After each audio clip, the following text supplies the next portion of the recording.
Hello प्यारे बच्चों, कैसे हैं आप सभी। उम्मीद करता हूँ सब सही होंगे, पढ़ाई अच्छे से चल रही होगी। बस 2-3 दिन और आपके एग्जाम में रह गए, सैटरडे संडे। आज ट्यूसडे है तो बुधवार बृहस्पतिवार शुक्रवार 3 दिन आपके बचे हैं। तो लगे रहो, मेहनत कर दो, बस इस बार सीटेट निकाल दीजिए। और उम्मीद करता हूँ यूपी वालों के लिए सुपर टेट जो भी आने वाला है वो तो सीटेट आप निकालिए, आपके लिए फ्रूटफुल रहेगा। तो हम लोग नेक्स्ट टॉपिक में चलते हैं। कल कुछ टेक्निकल प्रॉब्लम हो गई थी तो हम आगे वीडियो नहीं डाल पाए थे। आगे हम लोग चलते हैं नेक्स्ट टॉपिक पर, है ना। We are not wasting the time of yours, आपका समय वेस्ट नहीं करते। तो नेक्स्ट टॉपिक था हमारा टीचिंग एड्स, यानी कि टीचिंग एड्स में अगर हम लोग बात करते हैं कि टीचिंग किस किस चीज तरह से होती है, वो चीजें हैं आपकी।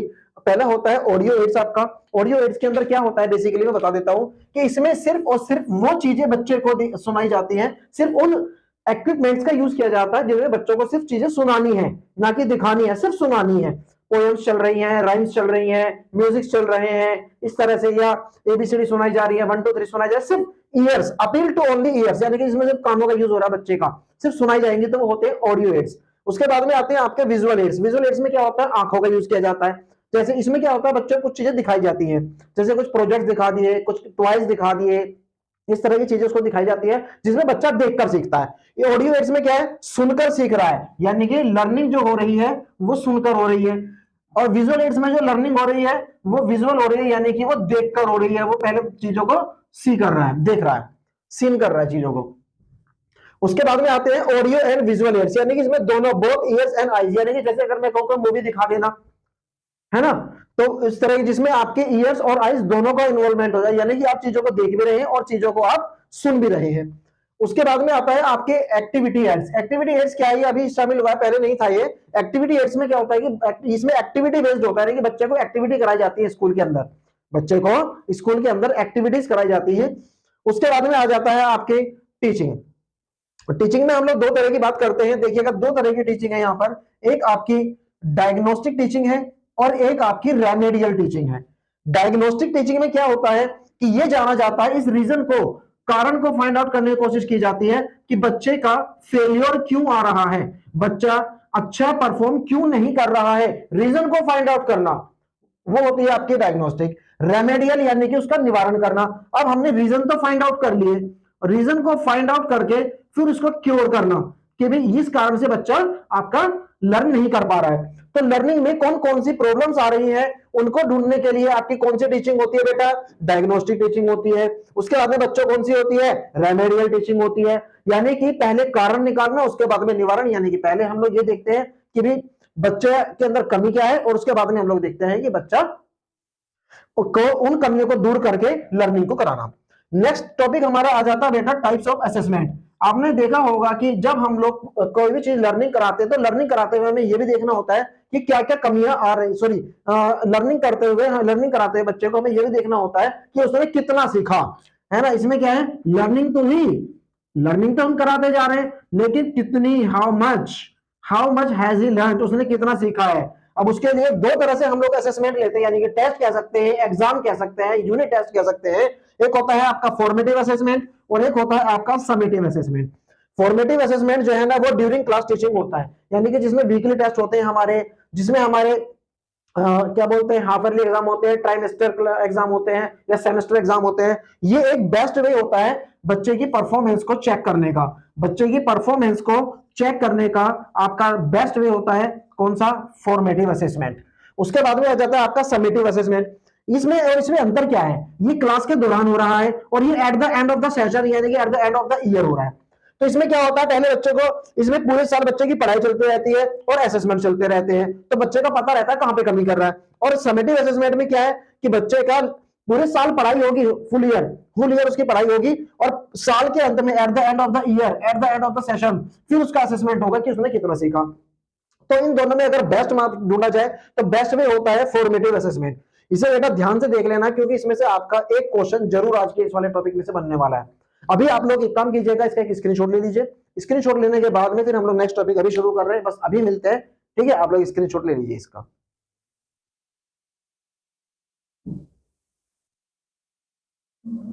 ओके प्यारे बच्चों, तो स्टार्ट करते हैं अपने नेक्स्ट टॉपिक को।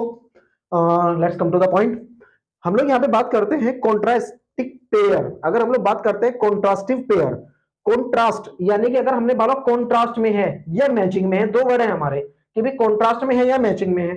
अगर मैं कह दूं व्हाइट शर्ट ब्लैक पैंट, तो वो कॉन्ट्रास्ट में हो गई, और अगर मैं बोलूं कि ग्रे शर्ट और ब्लैक पैंट तो वो मैचिंग में हो गई। तो वही यहाँ पे कॉन्ट्रास्टिव उसी से मिला हुआ है, कॉन्ट्रास्टिव पेयर यानी कि जोड़ा।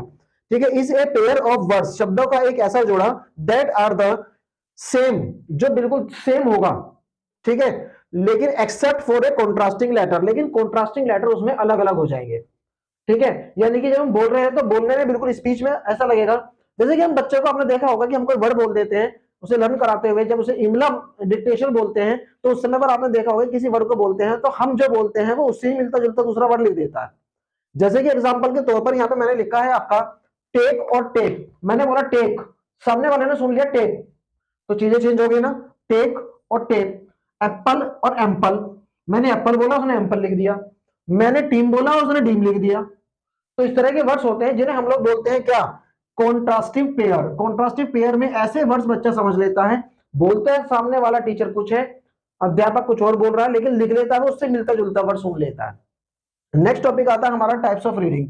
टाइप्स ऑफ रीडिंग में देखिएगा, अगर इंटेंसिव रीडिंग की बात करूं और एक्सटेंसिव रीडिंग की बात करूं तो ये दोनों मैंने आपको लास्ट प्रीवियस क्लासेस में बताए थे कि इंटेंसिव रीडिंग जो है वो सेंट्रिक इन क्लासरूम होती है, यानी कि क्लास के अंदर गहनता से अध्ययन करना, यानी कि चीजों को लर्न करते हुए पढ़ना। अगर मैं कहूं एक्सटेंसिव रीडिंग यानी कि प्लेजर के लिए, खुशी के लिए, टाइम पास के लिए, जैसे कि हमने गूगल पढ़ लिया, नॉवेल पढ़ लिया, मैगजीन पढ़ ली। इसके अलावा गाइडेड रीडिंग होती है। गाइडेड रीडिंग में क्या होता है, किसी को गाइड करते हुए पढ़ना, चीजों को गाइड कराते हुए पढ़ना। उसके बाद में आती है मॉडल रीडिंग। मॉडल रीडिंग में क्या होता है कि पर्टिकुलर एक मॉडल रख के उसके ऊपर चीजों को रीडिंग करना।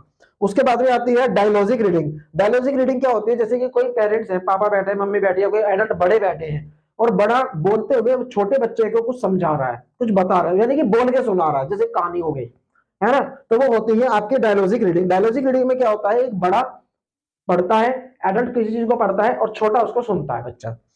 उसके बाद में आ गई आपकी शेयर रीडिंग। शेयर, क्योंकि वर्ड शेयर से बना है तो इसमें शेयर रीडिंग यानी कि शेयर कराते हुए पढ़ाना, शेयर कराते हुए रीडिंग कराना। उसके बाद में आ जाती है आपका नेक्स्ट टॉपिक है coding and decoding. Coding and decoding में आप देखिएगा कि एक कोडिंग की अगर बात करूं मैं तो कोडिंग का मतलब होता है सेंडर या गिवर, ठीक है, और डिकोडिंग का मतलब होता है रिसीवर। यानी कि अगर मैं बोल रहा हूं तो मैं डिकोड कर रहा हूं और आप, सॉरी, मैं बोल रहा हूं तो मैं कोडिंग कर रहा हूं और आप सुन रहे हैं तो आप डिकोडिंग कर रहे हैं। यानी कि आप रिसीवर हैं तो डिकोडिंग हो रही है और मैं गिवर हूं, सेंडर हूं, तो मैं कोडिंग कर रहा हूं। जैसे कि हमने 3 वर्ड का एक यहाँ पे सेंटेंस लिखा, आई गेट यू, ये से कह सकता हूं, चलो आई गॉट यू, आपने सीधा सीधा सुन लिया आई गॉट यू, रिसीवर हो गए। तो कोडिंग और डिकोडिंग ये होती है। कोडिंग और डिकोडिंग से आप यहाँ पे कॉन्ट्रास्टिव पेयर को भी कंपेयर कर सकते हो, यानी कि मैंने जैसा बोला वैसे ही सामने वाले ने सुन लिया तो कोडिंग डिकोडिंग, और जैसा मैंने बोला वैसे सामने वाले नहीं सुना लेकिन राइम में सुना, उसी राइम में, तो वो कॉन्ट्रास्टिव पेयर वाले वर्ड्स हो गए हमारे। नेक्स्ट हमारा टॉपिक आता है बेटा मेटाकॉग्निटिव एबिलिटी। मेटाकॉग्निटिव एबिलिटी का मतलब होता है कि ऐसी योग्यता, ऐसी एबिलिटी, ठीक है, जो to think and talk about language, जो लैंग्वेज के बारे में आपको सोचने पर मजबूर करती है, यानी कि जिसमें आप लैंग्वेज के बारे में सोचते हैं और फिर उसके बाद में उस लैंग्वेज के ऊपर आप बात करते हैं। ठीक है बेटा, तो ये मैं अभी आप लोगों को बच्चों बता देता हूं।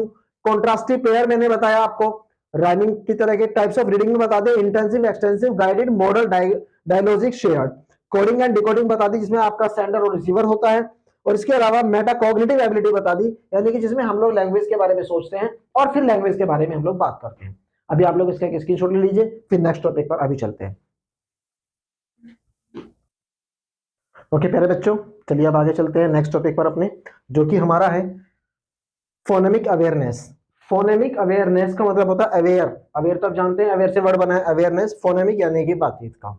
अगर हम कहें कि द एबिलिटी टू हियर, एक ऐसी योग्यता जिसमें हम लोग सुनते हैं और मैनिपुलेट करते हैं इंडिविजुअल साउंड्स को, यानी कि एक ऐसी मेरे अंदर एक ऐसी एबिलिटी है जिसमें मैं साउंड्स को सुनूंगा और जो साउंड्स मैंने, जो वर्ड्स मैंने सुने हैं उनको मैं मैनिपुलेट करूंगा, यानी कि उनको सफाई से सामने वाले व्यक्ति के सामने पेश करूंगा, तो वो मैनिपुलेट होता है। जैसे बच्चे को हमने कोई भी वर्ड्स बोले, कोई साउंड्स बोली, तो वो उसको सुन लिया उसने, लेकिन वो उसे अपने शब्द में और अच्छे से बताए, तो वो होता है आपका फोनेमिक अवेयरनेस। नेक्स्ट टॉपिक होता है हमारा बेटा फोनेमिक अवेयरनेस के बाद में टोटल फिजिकल रेस्पॉन्स, जिसे हम लोग बोलते हैं टीपीआर। ध्यान रखिएगा, इसके ऊपर एक क्वेश्चन जरूर आ सकता है, इंपॉर्टेंट है टीपीआर, टोटल फिजिकल रेस्पॉन्स। ये किसने दिया था, ये दिया था आपका जेम्स एशर ने, और it is based on the coordination of language and physical movement. इसमें जो है ना लैंग्वेज का और फिजिकल मूवमेंट का एक कोऑर्डिनेशन चलता है। कैसे, जैसे मैंने बच्चे को बोला स्टैंड अप, तो वो खड़ा हो गया, मैंने बोला raise your hand, raise your finger, sit down, है ना, turn back, come here, go there, तो इसमें जब वर्ड्स के साथ में एक्टिविटी का कोऑर्डिनेशन हो तो वो कहलाता है आपका टोटल फिजिकल रेस्पॉन्स, यानी कि बच्चा फिजिकली पूरी तरह से रेस्पॉन्ड कर रहा है। ठीक है, उसके बाद में आ जाता है आपका basic steps of writing process. लिखने के बेसिक स्टेप्स आपके क्या क्या हैं, जैसे कि हम लोग लिखते हैं, जैसे कि ईमेल राइटिंग होगी, लेटर राइटिंग होगी, ड्राफ्टिंग राइटिंग होगी, वो हम जो लिखते हैं उसमें कौन कौन से स्टेप होते हैं वो हम देखते हैं। सबसे पहले हम बात करते हैं प्री राइटिंग। प्री राइटिंग को जैसे मैंने यहाँ पे लिखा कि ये ब्रेन स्टॉर्म होता है। प्री राइटिंग क्या होता है, जैसे कि मैंने बोला आपसे प्री यानी कि लिखने से पहले की तैयारियां, वो प्री राइटिंग पे होंगी हमारी।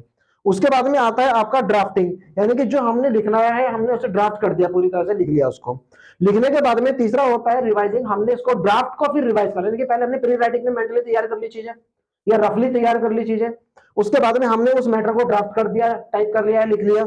उसके बाद में हमने रिवाइज किया, is there any mistake over there और नॉट। उसके बाद में फिर अगर कोई मिस्टेक्स उसमें मिलती है, हमें स्पेलिंग मिस्टेक्स मिलती है, ग्रामेटिकल मिस्टेक्स मिलती है, तो हम फिर उसको एडिट करें, तो वो एडिटिंग प्रोसेस होगी हमारी। और नेक्स्ट होती है पब्लिशिंग, और एडिटिंग होने के बाद में तब वो चीज आपके पब्लिश होती है। जैसे कि अगर हम लोग कहें आप लोग बुक्स खरीदते हैं, मैगजीन खरीदते हैं, तो सबसे पहले क्या होता है, उस बुक की प्री राइटिंग होती है, उसके बाद में फिर उसकी ड्राफ्टिंग होती है, ड्राफ्टिंग होने के बाद में उसकी रिवाइजिंग होती है, रिवाइजिंग होने के बाद एडिटिंग होती है, और एडिटिंग होने के बाद में तब आपकी पब्लिशिंग होती है, तब वो चीज हमारे पास तक पहुंचती है। ठीक है, अब नेक्स्ट चलते हैं रियलिया। नेक्स्ट टॉपिक हमारा रियलिया। आप देखिएगा मैंने यहाँ पे वर्ड लिखा रियल, रियल यानी कि वास्तविक। Okay, everyday objects and materials, रोजाना की चीजें, जो रोजमर्रा की जिंदगी की चीजें हमारे पास होती है, और जो मटेरियल्स होता है उनको यूज करना टीचिंग मटेरियल्स की तरह से। ठीक है, उनको यूज करना टीचिंग मटेरियल्स, जैसे कि आपने किचन के ऑब्जेक्ट्स ले लिए बच्चे को सिखाने के लिए, घर की चीजें ले ली बच्चों को सिखाने के लिए, टीवी पर आपको सिखा रहे हो, फोन पर आपको सिखा रहे हो, हालांकि आजकल के बच्चे फोन पे सीखने रहे, यूट्यूब देखने और रील स्क्रॉल कर रहे हैं, है ना। तो घर के ऑब्जेक्ट्स को, डे टू डे लाइफ में यूज होने वाले ऑब्जेक्ट्स को एज ए टीचिंग मटेरियल के रूप में यूज करना, वो कहलाता है आपका रियलिया। क्लियर। तो बेटा आज के इस वाले टॉपिक में हमने फोनेमिक अवेयरनेस पढ़ी, ability to hear the and manipulate, ठीक है, इंडिविजुअल साउंड्स। उसके बाद टोटल फिजिकल रेस्पॉन्स यानी कि टीपीआर पढ़ा, जेम सेशन ने दिया था। इसमें क्या है, लैंग्वेज और फिजिकल मूवमेंट का एक कोऑर्डिनेशन होता है, कॉम्बिनेशन होता है। उसके बाद basic steps of writing process पढ़े, जिसमें आपकी pre writing, drafting, revise, first pre writing, then drafting, then revising, then editing, then publishing. उसके बाद में रियलिया यानी कि एवरीडे ऑब्जेक्ट्स या मटेरियल्स को टीचिंग मटेरियल्स की तरह से यूज करना। तो प्यारे बच्चों, ये हमारे आज का टॉपिक था। अभी मैं आपको बताना चाहूंगा कि अभी आज आपका वेडनेसडे में आपके पास ये वीडियो पहुंच रही है, तो वेडनेसडे, थर्सडे, फ्राइडे, यानी कि अभी हमारे पास में 2 दिन का और है। आज ट्यूसडे, हाँ वेडनेसडे में आपको क्लास मिल रही है, ठीक है। तो थर्सडे और फ्राइडे यानी कि 2 क्लास आपको और मिलने वाली है इसकी। और ये जो दोनों क्लासेस होंगी वो आपकी बहुत बहुत बहुत ही आपकी समझिए कि इंपॉर्टेंट होगी। उसमें मैं most most most important stuff आप लोगों को देने वाला हूँ। मैंने पहले भी मेंशन किया था कि मोस्ट इंपॉर्टेंट 100+ क्वेश्चंस मेरे पास में है सीटेट पेडागोजी के, इंग्लिश के। If anybody want these questions then you can mention in comment box. Okay, so पढ़ते रहिए, मेहनत करते रहिए, सीटेट का एग्जाम आ रहा है, और अपना टारगेट बना के चलिए कि हमें 120+ लेकर ही आने हैं, क्योंकि आपको ये भी पता है कि अभी हर बच्चा पढ़ रहा है, आप ही नहीं पढ़ रहे, हर बच्चा पढ़ रहा है, और कौन हमसे ज्यादा पढ़ रहा है, कौन हमसे कम पढ़ रहा है, और कौन कितना हमारे जितना पढ़ रहा है वो हमें नहीं पता। तो हम किसी पीछे न रह जाए, तो हमेशा से पढ़ने पे ध्यान दीजिए। अब एग्जाम आ रहा है, मौज मस्ती बिल्कुल छोड़ दीजिए, 2-3 दिन की बात है। उसके बाद में फिर हम लोग इंग्लिश की क्लासेस स्टार्ट करेंगे नेक्स्ट टॉपिक में, ठीक है। यूपी टेट या सुपर टेट वगैरह के लिए, एसएससी वगैरह के लिए, बैंकिंग वगैरह के लिए भी इंग्लिश की क्लासेस हम लोग शुरू करेंगे, ठीक है। थैंक यू वेरी मच, बहुत बहुत धन्यवाद। See you in next video, thank you.